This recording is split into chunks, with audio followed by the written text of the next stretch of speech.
In this video, we're going to show you how to replace your front wipers on your Nissan Altima.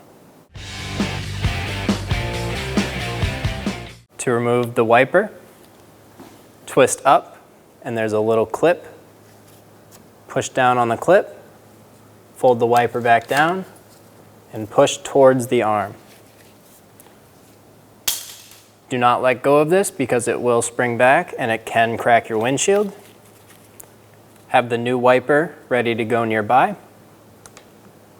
Put it in the hook and pull, and you should hear it click in. Once they're installed, push back on it and make sure it won't fall off. Then gently place the wiper arm to the glass. We're going to do the same thing on the driver's side. Tilt out. There's a little button right here. Pull down on the wiper. And install the new one. Make sure it's locked in.